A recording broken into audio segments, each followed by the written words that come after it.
Hello and welcome to the Building with AppSheet series, where I discuss and demonstrate how to build applications with AppSheet and Google technologies. I'm Christian Schalk, a Google developer advocate, and in this episode we'll introduce AppSheet Automation. What is AppSheet Automation? AppSheet's new automation capability allows you to configure a bot that binds events to automated processes that perform a variety of business tasks. For example, from the task tracking app from my earlier videos, we could configure a bot to 1. React to the event of updating a task's due date, and then 2. Trigger a process that both changes the task status to in progress, as well as sends an email to the task owner notifying them of this change. This is of course a simple example, but before continuing, let's walk through AppSheet Automation's different components and terminology.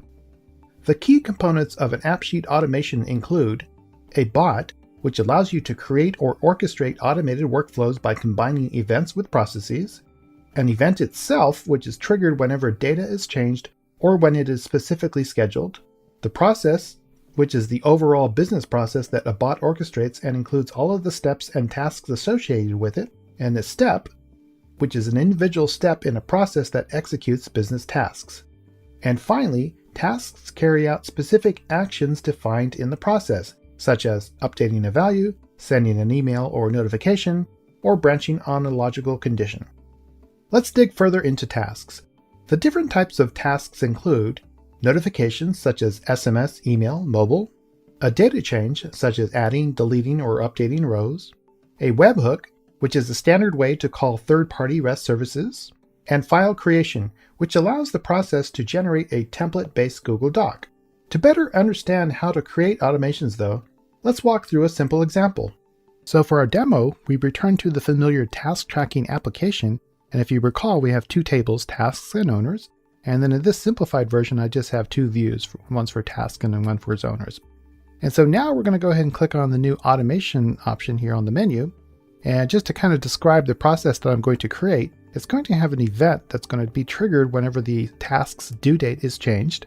And then I want to have a simple task to update one of the columns, which is to say update the task to just say in progress. And then I want to introduce a branch condition to check the priority. And I'm going to check to see if it's a high priority task, and I'm going to do a special operation for high priority tasks only. And then for everything else, I'm going to do something else. All right, so let's get started. Let's go ahead and create a new bot. And you'll notice as I'm creating the new bot, it has actually a lot of suggestions here. And these are actually complete bots that will be complete once I select it. But in my case, I'm going to go ahead and select the option here to create a custom bot.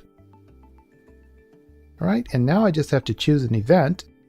And again, these suggestions are based off of usage patterns that I've already done before. And so in this case, I have this task's due date is changed. And then you can see on the right, it has a particular condition which just checks to see if the due date has actually changed. And then now I just have to define the process by adding a series of steps to it. So let's click Add a Step. In this case, I want to go ahead and just update the data. I want to change the status to say in progress. Now I'm going to introduce a branch condition. So I click that.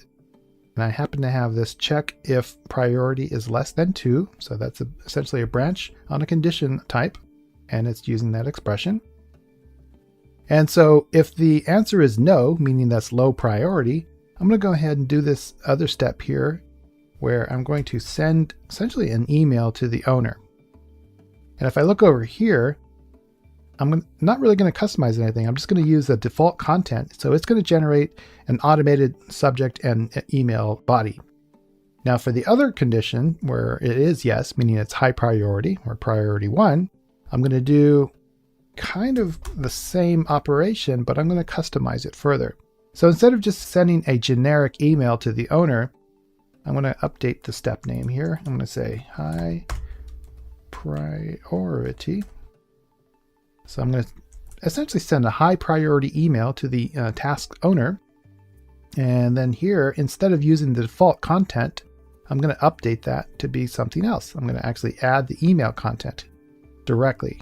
So to do this, I'm just going to go ahead and paste what I have in my buffer, which in this case, I happen to have a bit of text there that kind of gets their attention, meaning that they have a high priority task.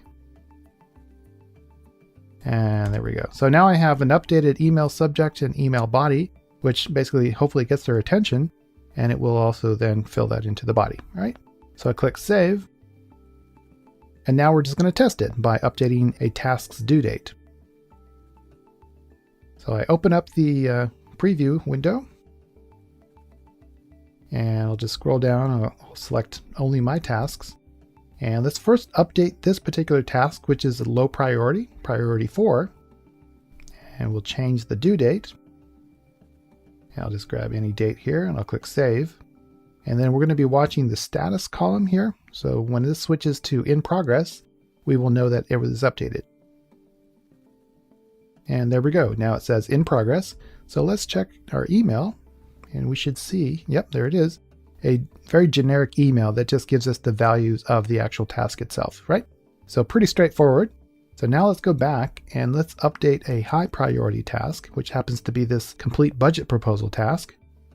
I open that up in the editor, and let's just grab a new date, and I click save. And as before, we'll wait for the status to update. And there we go. It says in progress. So let's go back to our email, do a refresh, and there we go. We see our high priority email has now been sent. So it's essentially done a different operation. So as you can see, it's pretty straightforward. With just a few simple steps, I was able to create a relatively sophisticated bot that has this event. It has a couple of steps. It has a branch condition, and it has some customized tasks in order for this whole process to run. This concludes the AppSheet Automation's introduction episode. Stay tuned for more coverage of this important capability in future episodes. And for more info on AppSheet, Google Cloud, and Google Workspace, check out the links in the description below. And for more videos like this, make sure you subscribe to this series so you don't miss out. As always, thanks for watching.